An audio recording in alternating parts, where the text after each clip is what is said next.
প্রায় দেখি আপনার অনেকে বলে যে সংস্কার কই হচ্ছে বা কবে হবে, অনেকে বাইরে থেকে বলেন, ভেতর থেকে বলেন। কয়েকটা জিনিস পরিষ্কার করা প্রয়োজন। প্রথম, যে 6টা সংস্কার কমিশন হয়েছিল, এর মধ্যে তারা যে প্রস্তাব দিয়েছিল সেই প্রস্তাবগুলোর মধ্যে আমরা আশু বাস্তবায়নযোগ্য যেগুলি আছে বাছাই করে আমরা অর্ধেকের মতো অলরেডি ইমপ্লিমেন্ট করেছি, অর্ধেকের মতো।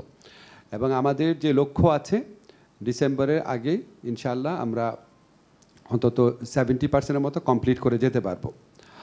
আর এখানে কিছু যে বিষয় ছিল 6টা কমিশনের প্রস্তাবের মধ্যে যেটা টাচ করে সংবিধানকে, সেখানে আমাদের কাছে মনে হয়েছে যে এটা আপনার বৃহত্তর রাজনৈতিক ঐক্যমত প্রয়োজন। সংবিধানকে টাচ করছে এরকম কোনো জিনিস তো আমরা অধ্যাদেশের মাধ্যমে বা এক্সিকিউটিভ অর্ডারের মাধ্যমে করতে পারি না।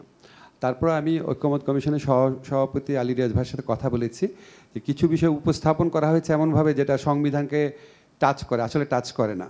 যেমন আপনার স্থায়ী কমিটিগুলোর প্রধান কে হবে, এটার জন্য আমার সংবিধান পরিবর্তন করা দরকার নেই, এটা রুলস অফ প্রসিডিওর চেঞ্জ করলেই হয়। তারপর আপনার সংস্কার প্রস্তাবগুলোর মধ্যে কিছু বিষয় রিপিটেশন ছিল, কিছু জিনিস ছিল মনে হয়েছে আমাদের কাছে খুব গুরুত্বপূর্ণ না। যেমন ধরেন দুর্নীতির কৌশলপত্র প্রণয়ন, এটা একটা রুটিন ফাংশন।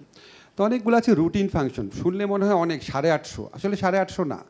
এখানে কিছু আছে রুটিন ফাংশন, কিছু আছে এক্সিকিউটিভ অর্ডারের মাধ্যমে করা সম্ভব, কিছু আছে অর্ডিন্যান্সের মাধ্যমে করা সম্ভব, কিছু আছে এটা অর্ডিন্যান্সের মাধ্যমে সম্ভব না, বিকজ দে টাচ আপন কনস্টিটিউশনাল ইস্যুস। এইটা হচ্ছে 6টা কমিশনের ব্যাপারে। 5টা কমিশনের ব্যাপারে আপনাদের নিশ্চয়ই অনেক প্রশ্ন থাকবে যে 5টা কমিশনের বিষয় নিয়ে আমরা কী করছি।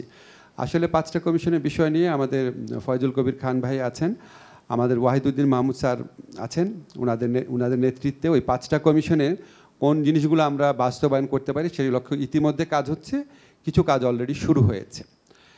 আপনারা সময় বাড়ানোর কথা বলেছেন, আমি শুধু আপনাদের একটা দিক নির্দেশ করব। যেহেতু আমরা অবিচল আছি ফেব্রুয়ারির প্রথমার্ধে নির্বাচনের ব্যাপারে, এ ব্যাপারে আমাদের কোনো রকম কোনো দ্বিতীয় চিন্তা নাই। অনেকবার বলা হয়েছে টাইম লাইন নিয়ে।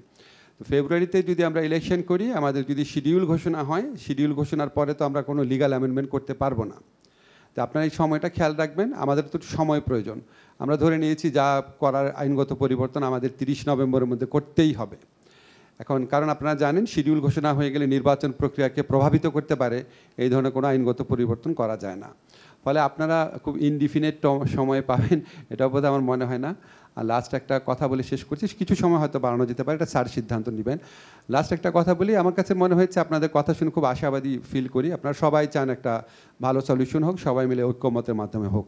তো আমি একটা জিনিস বিশ্বাস করি, একটা হাদিস আছে, অবশ্যই কর্মের ফলাফল নিয়তের উপর নির্ভরশীল। সবচেয়ে বড় ইম্পর্টেন্ট জিনিস হচ্ছে মানুষের নিয়ত।